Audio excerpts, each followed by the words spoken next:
Washington. Former President Donald Trump was fundamentally acting as a private candidate for office and not as President of the United States when he sought to overturn his 2020 election loss. Special counsel Jack Smith's team argued in a filing Wednesday that revealed new details of the scheme at the heart of Trump's federal election interference case. The filing asserts that Trump knew that the claims he was spreading about the 2020 election were lies, with Smith's team arguing that Trump didn't believe his own falsehoods but instead spread them as part of his broader scheme to stay in power, as officers were being brutally assaulted at the U.S. Capitol on January 6, 2021, Smith's team says. Trump was scrolling Twitter, according to an analysis by an FBI expert that is among the revelations in the new filing.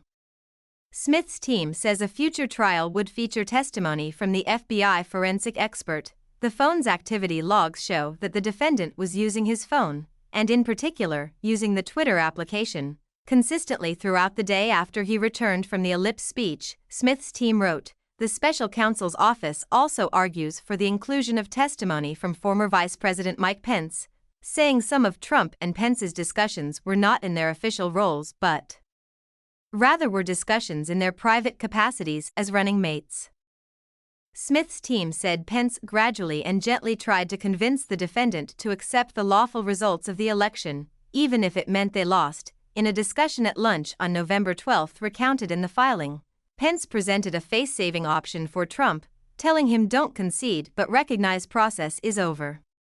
The filing also said that when Trump was informed that Pence had to be rushed to a secure location after Trump attacked him on January 6 for refusing to help overturn the election, he replied with 2 words, "So what?" Another piece of evidence Smith's team plans to introduce is testimony from an unnamed assistant to the president who overheard a remark Trump made to family members aboard Marine One after the 2020 election. "It doesn't matter if you won or lost the election," Trump allegedly said. "You still have to fight like hell." The filing also elaborates on the Smith team's previous claim that a member of Trump's campaign encouraged rioting at the TCF Center in Detroit, where a pro-Trump mob tried to stop the counting of votes in what was America's largest majority black city on November 4, 2020, the day after the election. "Make them riot," an unnamed campaign employee texted a colleague, according to the filing. "Do it." The filing is a response to the Supreme Court ruling that Trump had immunity for some actions he took as president and that prosecutors could not use his official acts in their case. Smith's team argued Trump must stand trial for his private crimes as would any other citizen, and a federal grand jury returned a superseding indictment against him in August, adjusting Smith's case to comply with the Supreme Court's order.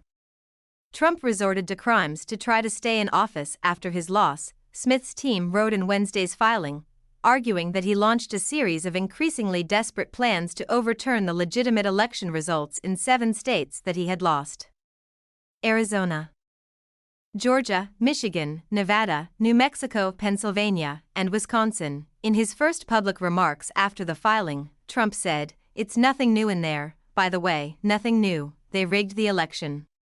"I didn't rig the election," Trump said in an interview with News Nation. "They should have never allowed the information to come before the public. But they did that because they want to hurt you with the election. It's pure election interference." Smith's team once again argued that Trump knew his falsehoods about the 2020 election were, in fact, lies, and said he relied upon his own campaign employees and volunteers, including his campaign manager, his deputy campaign manager, his senior campaign advisor, and a campaign operative to carry out the alleged scheme, working with a team of private co-conspirators. The defendant acted as a candidate when he pursued multiple criminal means to disrupt, through fraud and deceit, the government function by which votes are collected and counted, a function in which the defendant, as president, had no official role, they wrote. Trump, Smith's team said, was informed that election night results might be misleading because it would take a while to count mail-in ballots, which were expected to be favorable to Joe Biden. Trump, Smith's team said, declared to his advisors that he would simply declare victory before all the ballots were counted and a winner was projected, and publicly began laying the groundwork by telling his supporters he'd lose only if there was fraud.